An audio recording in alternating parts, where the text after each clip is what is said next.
बिस्मिल्लाहिर्रहमानिर्रहीम। सदक़तुल फ़ित्र के ज़रूरी मसाइल। इस हदीस से हस्ब ज़ैल मसाइल मालूम हुए। सदक़तुल फ़ित्र के लिए साहिब निसाब या साहिब हैसियत होना ज़रूरी नहीं है। ये हर मुसलमान पर फ़र्ज़ है। अमीर हो या गरीब, गरीब भी सदक़तुल फ़ित्र अदा करे, अल्लाह ताला दूसरे लोगों के ज़रिया से उसे उस पर फिर लौटा देगा। यह हर छोटे बड़े हत्ता के गुलाम और नौकर चाकरों पर भी फ़र्ज़ है। उनके बड़े और आका छोटों और मातहतों की तरफ से सदक़तुल फ़ित्र अदा करें। उसकी मिक़दार एक साए हिजाज़ी है जो 2.5 किलो का होता है। हर शख्स की तरफ से 2.5 किलो गल्ला अदा किया जाए। बेहतर है कि कोई जिन्स निकाली जाए, लेकिन उसकी कीमत अदा करना भी जायज़ है। उसके मुस्तहिक वही हैं जो ज़कात के मुस्तहिक हों, मसाकीन व गुरबा और यतीम व बेगान वगैरह, या दीनी मदारिस के तलबा।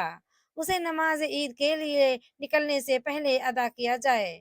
बाज़ लोग ईदगाह पहुंचकर वहां अदा करते हैं, ऐसा करना सही नहीं है। उसे ईद से 2-3 दिन कबल भी अदा किया जा सकता है।